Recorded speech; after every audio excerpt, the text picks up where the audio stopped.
Welcome all to our directors meeting, to our session that is one part of project Effective Museum Leadership in Mitigating Risk in Conflicts and Crisis.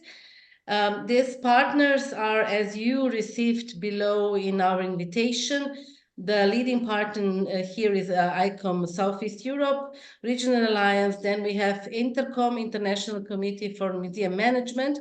Then we have another regional alliance, ICOM Arab. Then national committees, ICOM Zambia and ICOM Tanzania, and also partner is Fundación TIPA from Argentina. So quite vivid and interesting partnership that also derives from the projects that actually were led more mostly from, actually not mostly, but from INTERCOM in previous years, and ICOM participated, and most of you know the projects. So this is maybe the introduction from some other time, but for this project, maybe just to say about the aims, the most important aim is generating guidelines, templates, and a technical manual to enable national committees, international committees, and regional alliance to implement their own directors forum to support museum leaders facing local crises as wars, cultural disruptions, trafficking, or global issues as climate crises, biodiversity crises, and so on. In our projects, we already had one directors forum, one part of the project that was actually live in January in Rabat with ICOM Arab. So we already did some activities. Materials are prepared. Here is Lizzie Moriarty, one of the authors of the materials, one of the leaders, one of the workers, one of the experts included in this project. And today we have another test kind of in our ICOM C region.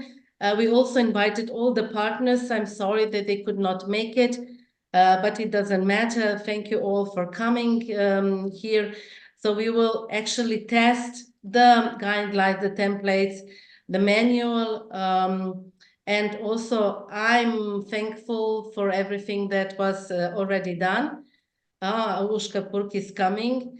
And as I am now in other place and not in my office, I actually decided to try also to learn everything that I have to do as an administrator. So this, as a chair of ICOM C, this is my welcome. Urshka, everything okay? Everything good. Everything good, okay. We actually did not have time, we decided not to wait exactly for you, but we will. So for the beginning, I want you, if you can open your videos, so I will make a photo with actual live persons behind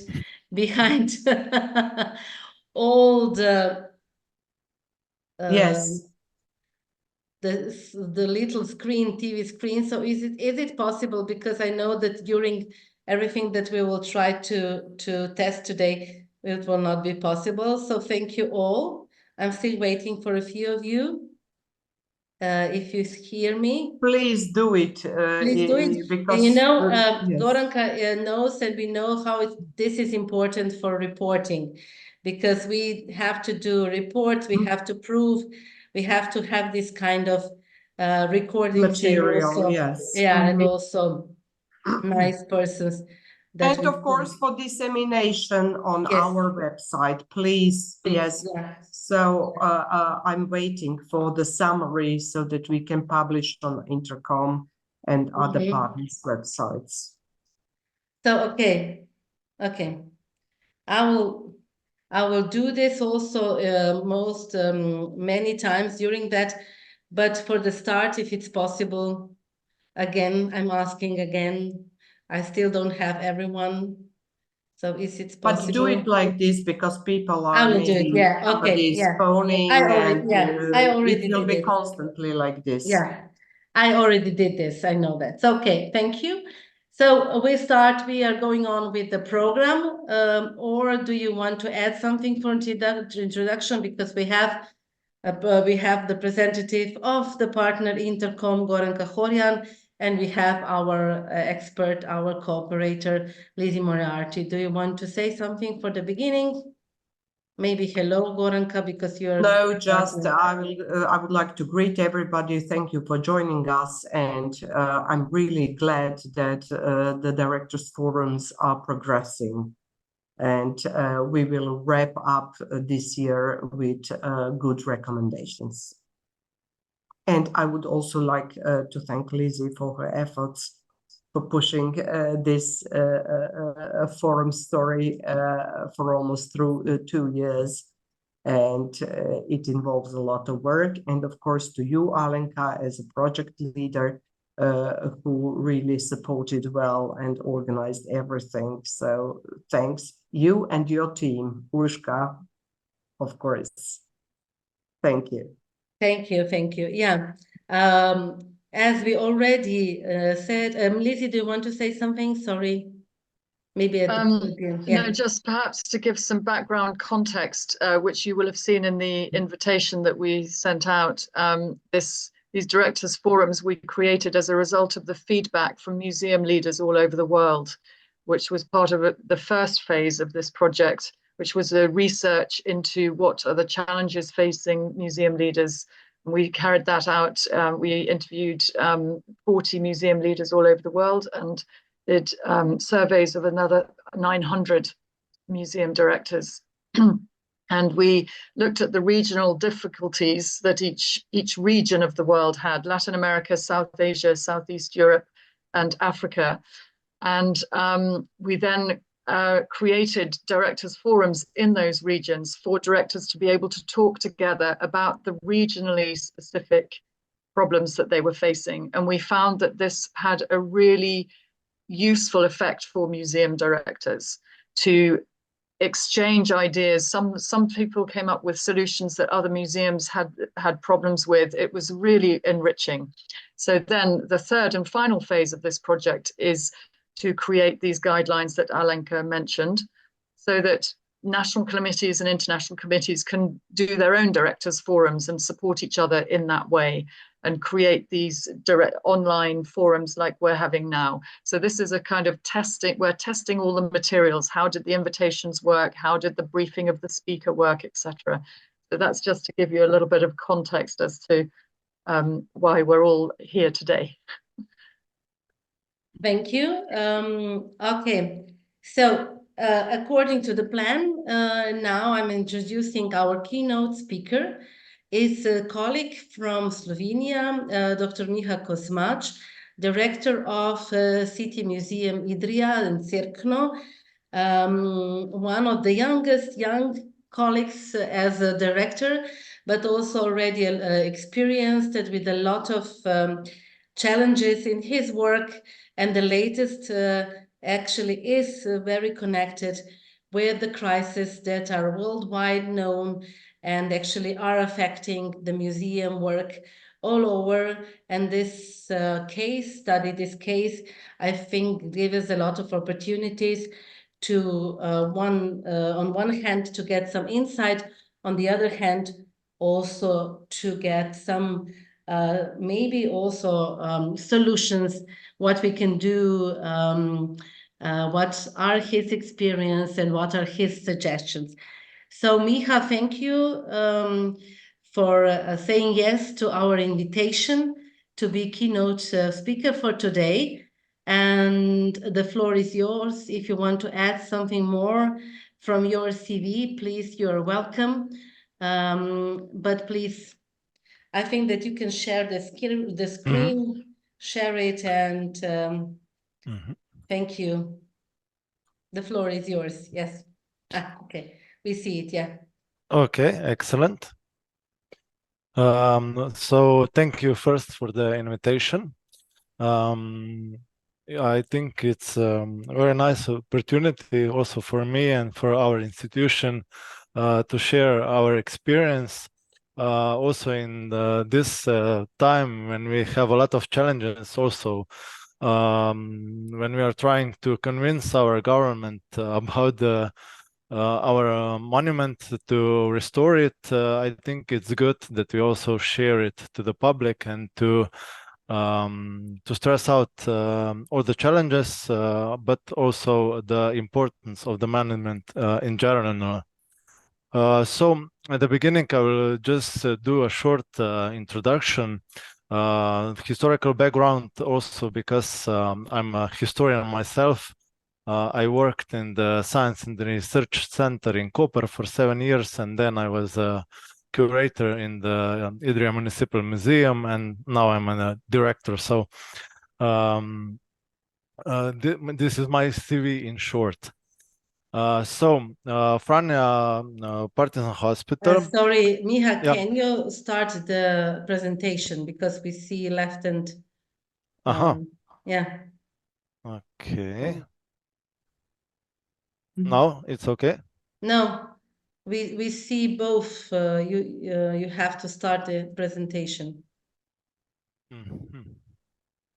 Yeah. F5. If you press F5 or the 1, 2, 3, 4th up left key, yeah, it will go full screen. Is it okay now? Don't see anything at the moment. We don't see anything. Checking. I'll start again. Yeah. Okay.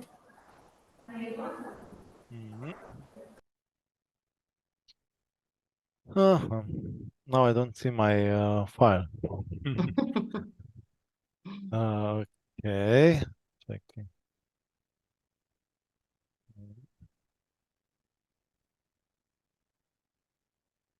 Always troubles. Yeah, we see your email now. Yeah. Okay, that's good. I will go like that. I think it would be better. That's okay. Yeah, now. And now just press F5 and it will start. Okay. Yes. There we go. Perfect. Yes. Excellent. Thank you. The story of Partisan Hospital Franja started in December 1943, when it was officially opened for the wide range of population that get help from the hospital. The specific of Franja is that is practically laying in the Pasice Gorge, which is very hard to reach, and because of that we have a lot of challenges. The location of the hospital is here, and as you can see, it is surrounded by 2 hills. Here on the left side is Veliki Niuč, and on the right side is Mali Niuč. Also because of this hill range, we have specific climate conditions, and also specific about the rain sometimes. So there is a lot of challenges. So during the history, in the period of the Second World War, especially the support of the local population was important, because 3 homestead, as you can see here on the map, it's called Vologu, Pricmilku, and Pripodnivču, was very important for the hospital, because all the support came from this side of the population. The first doctor that came to the Partisan Hospital Franja was Dr. Viktor Volchak. But later on, as it was also named, so the hospital get named from the Franja boys, which was at the end of the war also married in the hospital and get also the surname Bidovec. At the beginning, just only 1 ward of the hospital was built, but later on, during the war, altogether 14 barracks were made. the hospital get larger during the time period of the Second World War. And you can see one of these first maps here, how the barracks were situated, and here in the middle you can see the river that is still important, and it's called Čirinščica. Construction continued until the end of the war, when as many as 14 wooden cabins for various purposes were crammed together at the bottom of the gorge. In addition to the hospital center ward, located in the gorge and intended for those with serious wounds, 10 smaller wards were built at the various locations from Cerkljanski Vrh to Jelovica. One specific is also that the nursing staff at the Franja Hospital included people of various occupations, and only the head nurse, Lidija Zlatoper, here on the right side, was the one that had officially completed the nursing school. All others didn't have any proper schooling. So that's also interesting from the point of view of this history of small men. And many of also other that supported the hospital later stayed after they were getting treatment and joined the staff of the hospital after their recovery. So although the hospital was primarily intended for treating wounded and sick partisans, it not refused medical help from civilians. So altogether, nearly 900 patients of different nationalities, as you can see here on the map, were treated in its wards, most of them in the central B ward, located in the Pasice Gorge. From there, many were sent for further treatment and internal wards, which normally admitted the sick and those with minor injuries. So just over 6% of patients were women. According to the data collected so far, 83 people died in the hospital. Here you can see some pictures from the staff that was leaving the hospital at the close to the end of the war on 5th May 1945. Here you can start the story of the Franja as a monument. Already during the war, one of the doctors, Dr. Podkoriknik, wrote that this hospital should be preserved as an example of what of love for freedom can build. So his thought came true in May 1946, when the monument was opened to the public. Here are some important milestones. So in 1952, Franja was listed as a protected monument.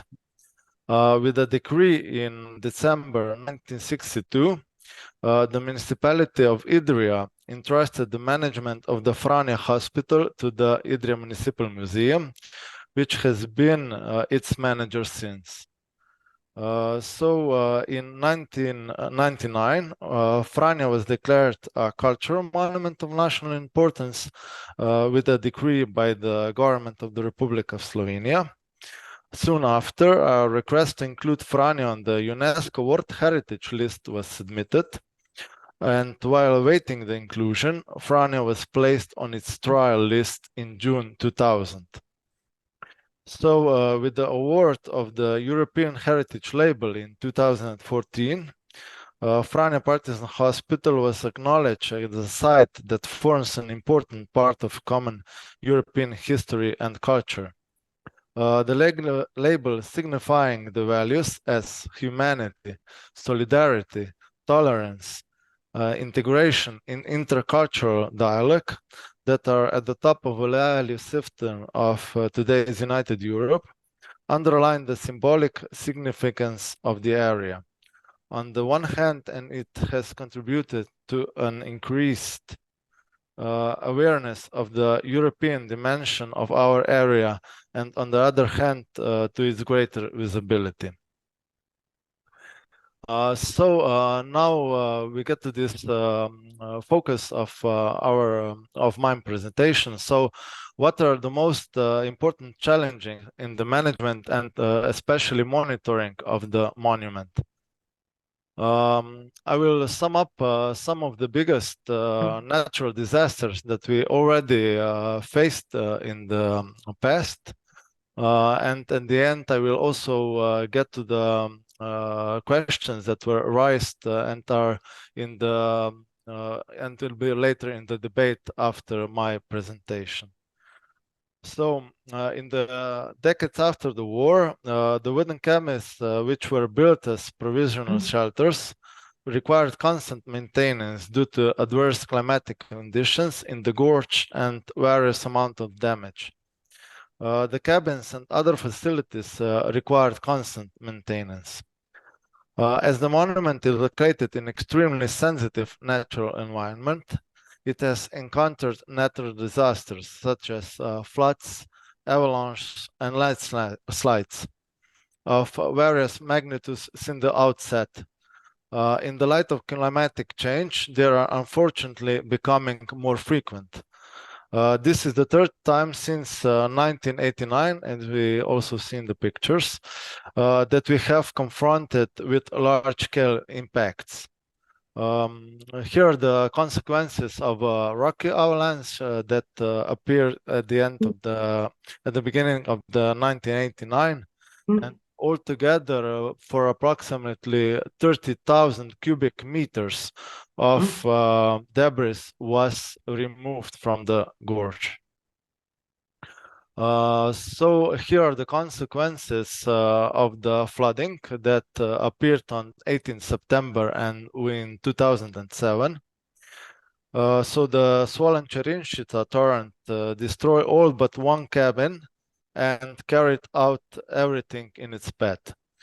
So most of the collection also, which originally included exclusively original items that were installed as equipment and accessories in the cabins of the Franja Partisan Hospital, was unfortunately also destroyed in the flood in 2007, which resulting in 494 items being eliminated from it. The important thing is that just one day after the accident, the Slovenian government pledged to restore the national monument, and after consulting with experts, a complete reconstruction was decided.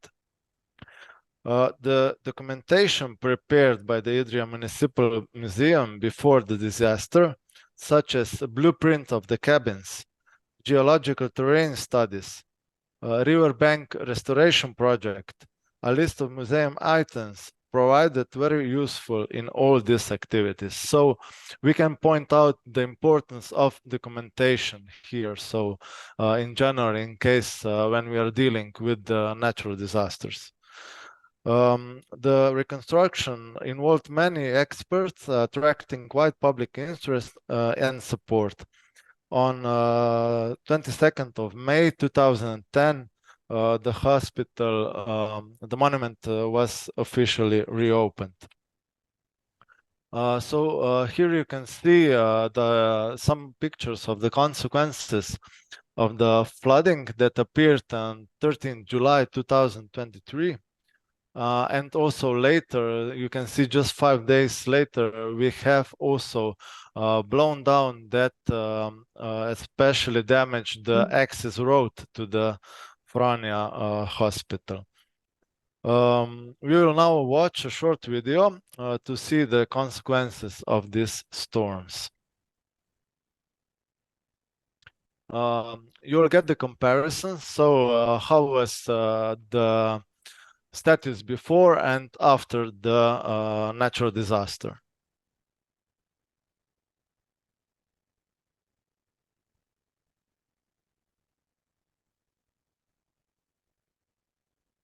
So you can see that all the access path was completely damaged. Most of it was gone, and for approximately of 100 cubic meters of wood was damaged during the blowdown.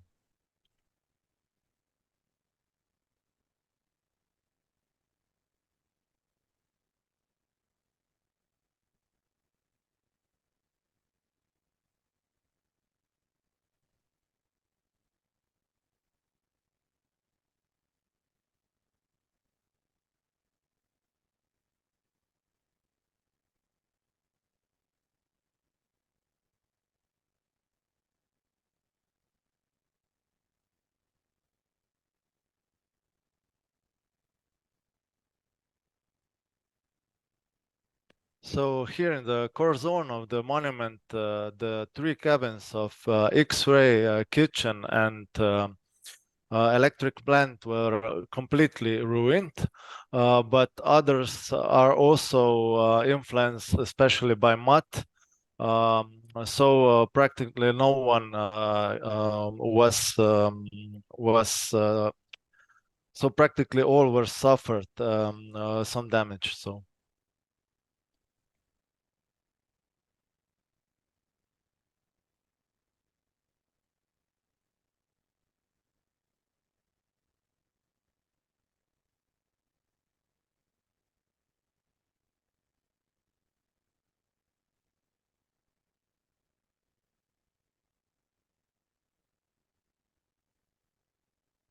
So here you can see the X-ray and also part of the kitchen that were completely ruined.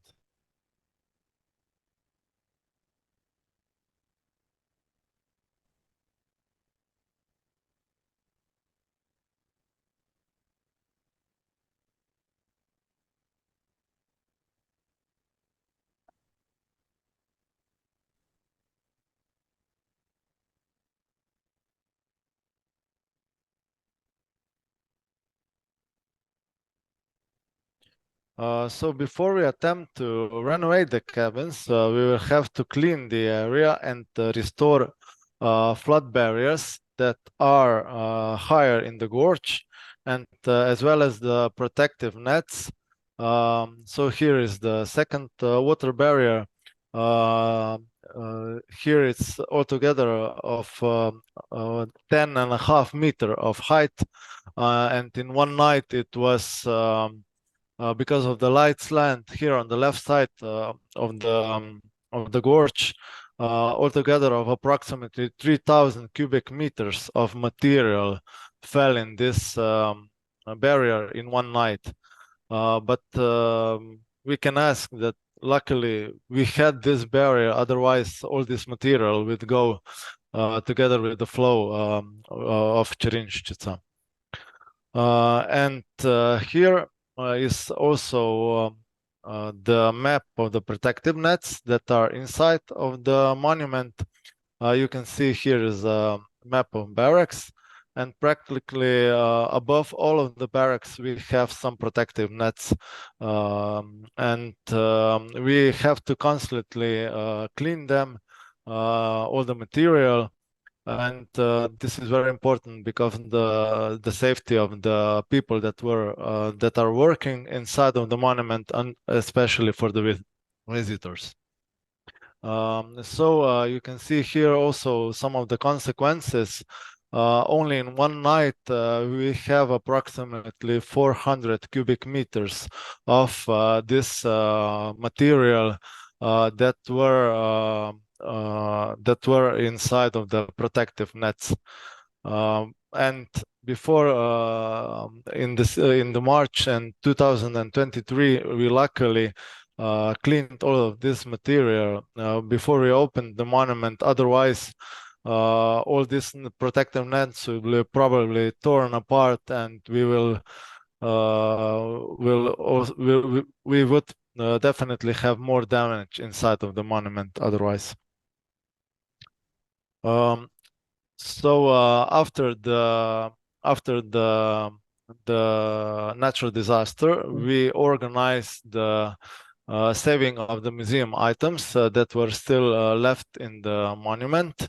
Or we also took all the equipment, so everything was we moved everything into the Cerkno Museum. So now I will try to sum up or to stress out some of the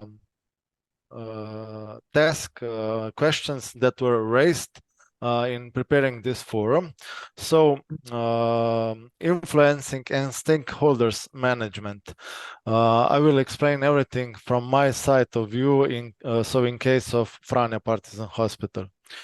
So I already stressed out that continuous monitoring of the area is of great importance. It's to ensure the safety of the monument and the safety of visitors and employees. Barriers must be emptied, the rockfall nets must be emptied, the climatic conditions in the gorge and the state of the huts must be monitored. Also very important is the regular reporting on the status and communication with the owner of the monument, in our case the municipality of Cerkno, and also with the regional unit of the Institute for the Protection of Cultural Heritage, representative of the Ministry of Culture and also EHL Bureau. Very important is also that we have an evacuation plan in the event of the rising water in the gorge. So we have also some protocols that save our employees and also the visitors. In case of Franja, the problem is that the museum prepared the monument management plan, but was later not approved by the municipality of Cerkno. So to stress out also the empowering of staff and organizational development. So how to guide inside the museum. In relation to the Franja Partisan Hospital monument, it is highly important to respond quickly and in timely manner. So to provide professional information, this is ensured also by regular staff training within broad team of curators and the museum director, and also by regular information flow set.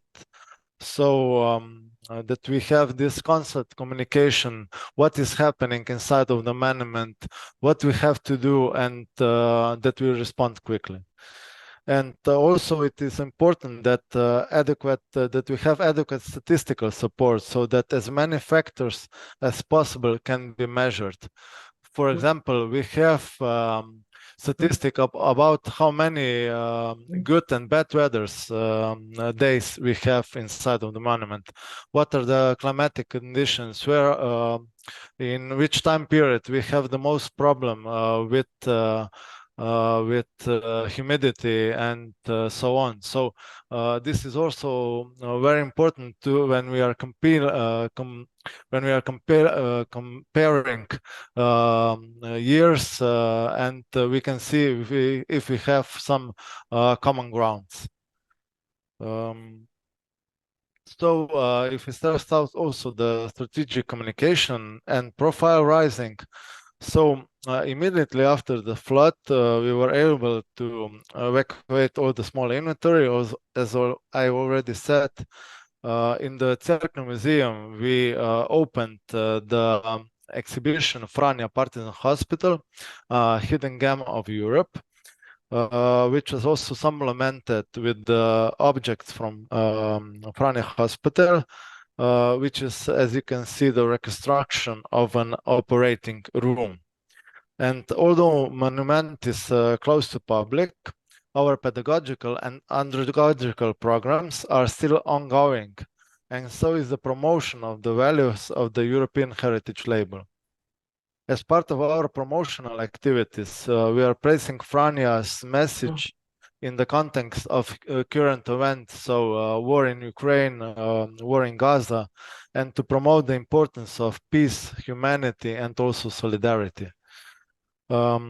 after the natural disaster in July, the museum also opened a special account to collect donations for the restoration of the monument.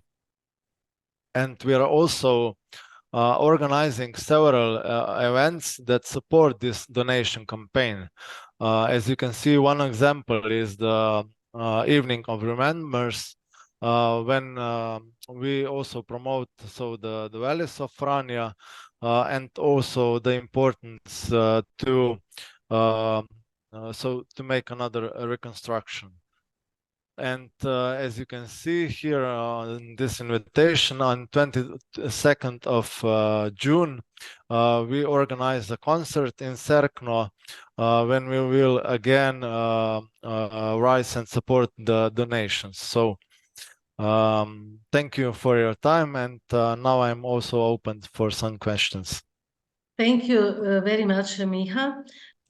Lizzie, can you start, because you are experienced and so the idea now is that each of the moderators from the feedback from the breakout rooms will feed back into plenary, and then we can have a discussion. So I was in a breakout room with Azra from the National Museum of Bosnia-Herzegovina. She's a conservator, and we had a very interesting discussion around really preparedness and how you get the message across. As a museum director, your responsibility to get the message across that you have to be prepared before the catastrophe happens. And sometimes it's very difficult to get people to understand that when money is very difficult to come by. And so putting in preventative measures isn't necessarily something that the city authorities or the funders want to do. So we had a really interesting discussion around what that means for museum directors. And we were thinking, Miha, you have so much evidence of how bad it really can get, and the way that you're using that to show the authorities that preparedness is better than, preventing it is better than trying to deal with it once it's happened. And you had those preventative measures in place, the nets and that sort of thing. And luckily they held and they didn't do any more damage, but the damage already was pretty massive. So that was one thing, the whole idea of an emergency plan. And then we were talking about, with that relationship with government, perhaps several museum directors getting together and talking as a group to the authorities about the importance of preventative measures would be a good thing, and having the common place where directors can talk together would be very useful. So that's what these directors forums are about, because as Azra said, culture is already at the bottom of the political list of priorities. So perhaps with more voices of more directors in a city or in a country, it starts to raise it up the priority list. So that's a little bit of what we had to say. Azra, I don't know if you want to add anything, if I've missed anything out. No, I think that you said everything. It was just two of us talking for 13 minutes. Yes. We had some silent ones in our room. Okay. Yeah, thank you. I think that it's okay if people want to just listen. It's always okay. If you want to debate, it's also okay. So thank you for that. Urshka, can you be the next? Unmute, yeah. Yep, and there we go. Sorry, this always takes a minute. So we've had a debate on strategic communications and profile raising. Our first idea was we just kind of went through of all the things that we had, because Koranka wonderfully explained and summarized how this idea is being developed through time. And then we discussed basically the problem of segmentations of fields within museum, which is always a problem, not only in crisis, but in crisis it's just, extra a problem. Like you segment the communications department as something over there, and then you segment the curator's work as something separate as well. And that is, as I said, always a problem, not just during crisis and after crisis, but it's a constant thing that it has to be incorporated. So not to have a promotion for promotion's sake, but integral part of museums' work in general, and then it will help you when the crisis arise. We also went concretely through how other museums are dealing with this. So we had the Municipal Museum from Pregrada, who are really we saw some positive sides and negative sides of being a local museum or being a national museum. Being a small museum, it's really great because you're locally very intertwined and you are connected. You can cooperate with schools, with everything that is around you. So you have the built society and everything, but reaching out to the national media and to the government, it's really hard in this case. So also, I think from the Homeland Museum of Knieževac, it was confirmed that it's really hard to reach out national media or big media if you're not coming to Belgrade, so to the capital. You need to come to them, they will not come to you. So that was one of the things. And also the commercialism of media, so that they perceive our museum offer as something that is actually a commercial thing, and they don't try to step up for the public acknowledgement of it, and they wish to charge for it, obviously. So that was, I think those were the main issues. And media is absolutely extremely important in this case, especially when the crisis arises. So did I miss anything? Would anyone like to add from my group? We were quite a few and we were quite chatty. No, we think that this is also something that has to be with the professional ethics of the journalists. So we may probably gather around and in the future trying to send a clear message that museums' work should be followed not on paid basis, that it's a socially, important activity which is funded by the local, national, regional governments. So this is not a subject for extracting money from museums to actually publish the programs they have for their audience. And especially not in the time of crisis. So maybe later when we'll have the time for a minute or two for Micha, I would like to ask this question. How were the media responding? Were they taking advantage of the crisis or were they helpful? So they always do take advantage of the crisis. Okay, yeah. So they live out of it. Okay, thank you. This is the question for later. I'm reporting for the group that actually talked about empowering staff and organizational development. In this group, we were from Museum of Hrvatsko Zagorje, different units. For Miha Kosmač was with us and me from the regional museum, from ICOM and also from Slovenian kind of museum association.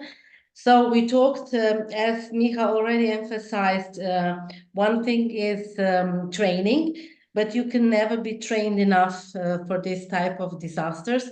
So always have to be a lot of understanding, patience, and also communication between the staff, between the leaders, between the local government, even though we try to improve the knowledge, improve how we can cope with the crisis all the time, especially in these regions that we're kind of used to many crises all the time. It is different, but in open air museum or even localities that are connected with the nature, this is kind of something that is going on all the time in one way, and we don't have actually good tools for preventing it. We also talked about how we can add value, not just in our staff, but also with our community, because we ask ourselves what would actually be, what would actually happen if, for example, in Slovenia, we decide not to renovate, not to not to spend the money for building the hospital again. This is also some kind of discussion. But actually, as a museum people, of course, we said it's worthwhile. And the people, of course, that are working there for 30 years and they have a special emotional connection with the heritage that is in their hands. This is actually not at all the question. But we know that we are asking this ourselves.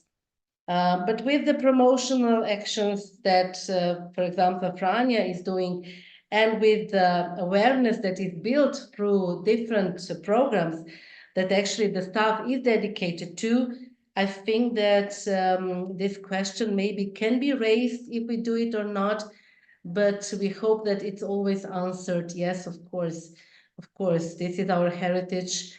Everything costs money. We know how much we invest in other things that are not helping in our development. We have many cases of that.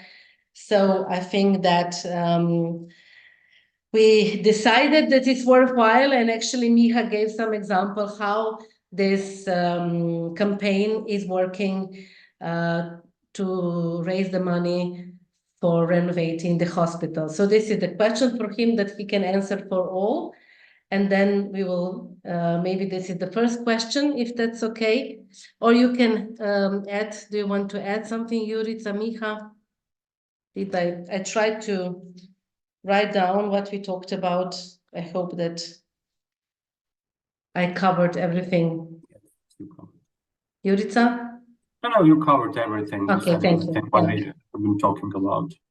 So Miha, can you maybe explain us how the campaign is working and this night connection in this between two countries, cooperation also, Slovenia and Italy? Yeah, so we through media we get support from also from the partisan board of Slovenia, and with their connection also with the Italian side, it's called AMPI. And through them we are now raising money until the end of the June, and then they will get us the first transaction of the collected money, and they will then go on with the campaign until the end of the year. So we decided to get a 2 times in a year, so to get the money. We also support the big one, the big donations also through the media then, and this is also connected with the start of this natural disaster. So at the beginning, all the medias want to be first. So 10 minutes maybe or 15 minutes then that we get on our official page the information about the disaster in Franja, we get quote from various journalists, and all wanted to be the first, so to decide the date when they want to come and to film us, and then to promote this on television. And we at that point decided that we will not give any partial informations, that we will wait for 1 day and then organize the the journalist conference. And we get to all the medias that responded the information at the same time and in the same place. And I think that from tactical point of view, that was quite a good strategy, because also later on we could build the relations with the journalists later on, because they were kind of all on the same page, so no one was favorized. So I think that was very important. And also the donation campaigns we are now dealing or promote through various medias on the national level and especially on the local one. It is also depend from which place the donation come, and we are also in connection with with them. So also ask if they have any favorite medias that they want to be published and so on. So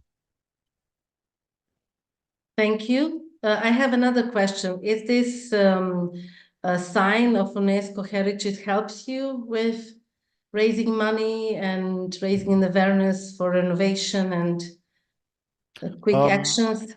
No, nothing special. I think that the most important factor in raising donations is that people that visited Franja are emotionally detected to the monument. So these emotions are the most important factor in raising donations. Thank you. Please, other comments and questions? Do you want to add something, ask something? Miha, I was just interested in the relationship with UNESCO and how that happens, and whether there's anything that they can do, or when you update them on such a disaster, what's their response? So we were constantly in contact with the ICOM bureau. They are coming to Slovenia, to Franja on 11th of June. They will also get a meeting with the national coordinator on the 10th of June, and then they will see the monument, the conditions. The problem is that EHL is now at that point that they can't get any practical support in case of the project or something like that. The bureau itself is at the beginning now, as we all know. But I think that this moral support is also important. So we have an important factor on our side. So that is also kind of the pressure now on the Slovene government and the local community to respond it. Now we explained to everyone that we are in contact with them, but until we said that they are coming, nobody was very active. But now also everyone would like to take picture with them. I don't know. That's very interesting, and interesting that there is a value in having that sort of international body looking at you, and then what that means for local government, and yeah, it's useful. Yeah, thank you. So any other questions, comments? I wanted something. My connection was unstable, so I maybe didn't get it earlier. I wanted to ask Miha if you have experienced some losses in terms of museum objects from your museum. So in the first flood in 2007, we lost 494 museum items, but now in the second flood, so in 2023, we didn't get much loss because they were all copies of the museum items. So we will just get a new replicas, and that's it. Because all the other original museum items were still in the Cerkno Museum. So that was a helpful experience from the first time. Did the items from the first flood appear in some, when people are searching with different types of equipment? Yeah, we get a detector of metals and so on, and we altogether, I think that more than 80 museum items was found during this stream of Čerinščica. Some was also in the wood and in the mud and so on. So we restored some of them, but definitely not all. Okay, thank you. Any other comments? Yeah, and again, I would just add that it was very helpful that we had the documentation for all of the museum items, especially for the wooden one and so on, so we could make a useful replicas based on the documentation.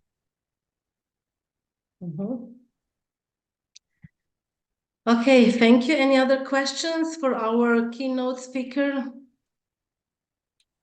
Or any other comments for the topic that we discussed, something added?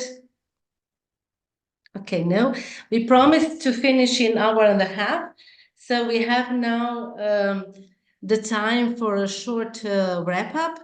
Maybe I can again ask Goranka, because actually the idea of this type of connections with leaders and governance actually started in Intercom as one of very important ICOM strategic plans, also to improve leadership in the whole world, and you connected in Intercom different countries. So maybe some thoughts for the end.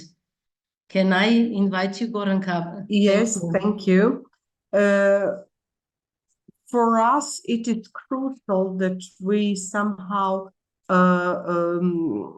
include all different strata of leadership, management, and governance that have a significant impact on how institutions are run. So far, we have really conducted a lot of projects in the last 3 years, and we saw what risks and problems appear in different parts of the world, but most of them are shared.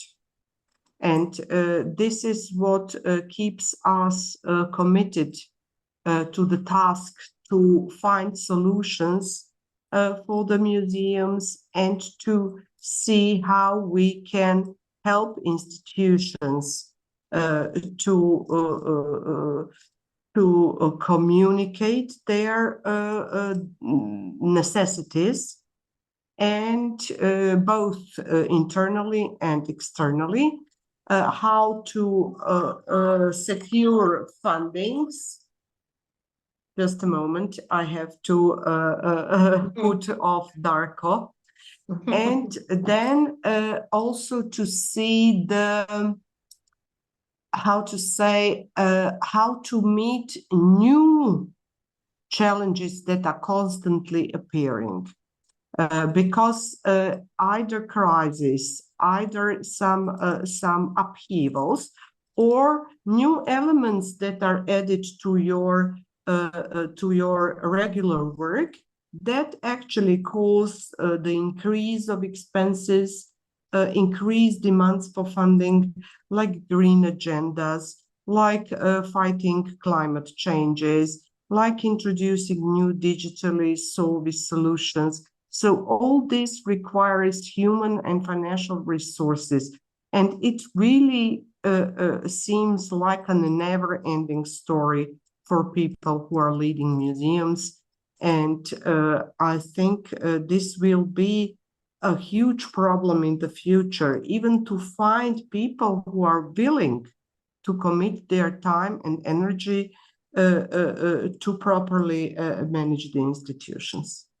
Yeah, thank you. This is really true because we talked with Micha yesterday, and challenged to do everything that has to be done for successful story again is a huge task, and it's really not just 8 hours job. It's kind of everyday way of life in one way, dedicated to this. Yes, but the problem is actually that everybody else has a paid job. We are not, like politicians or something, that we are building our careers on that. We are on a 4 years contract or 5 years contract, and we have signed the contract with our founder for 40 hours per week. We haven't signed for 7 days, 20 hours per week. So this is why my contract is not then valid and my employee's contract is valid. Yeah, This true. is a legal issue. Yeah. It's not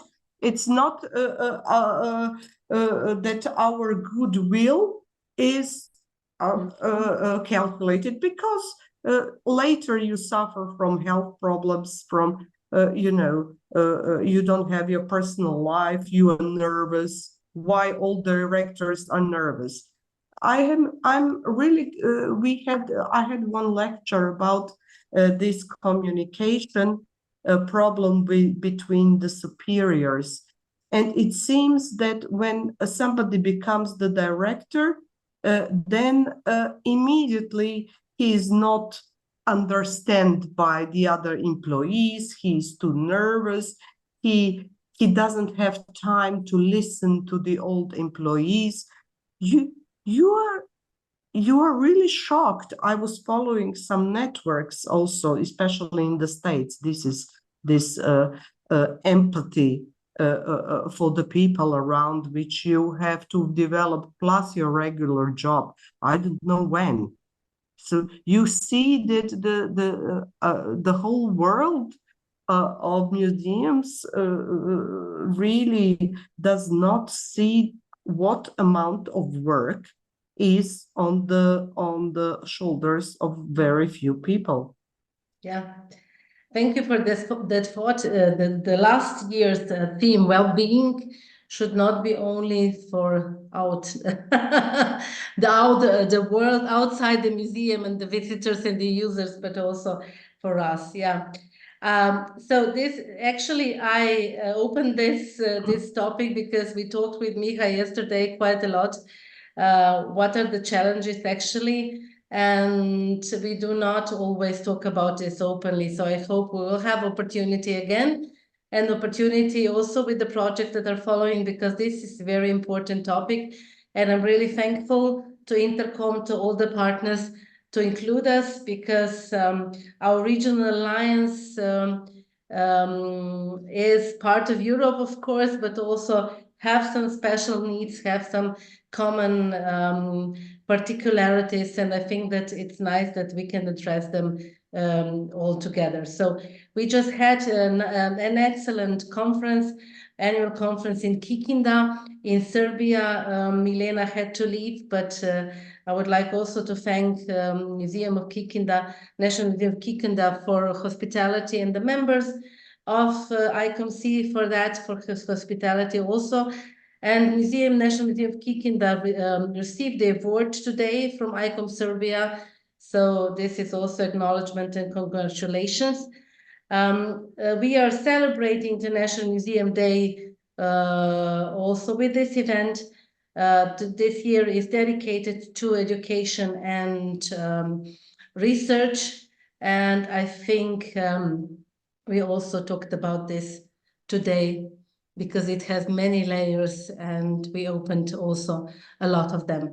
So thank you all for being here. I know that you have to leave, and special thanks to Miha Kosmac for sharing with us his experience, and this, on one hand, very awful story, on the other hand, the story that gives us hope for the heritage.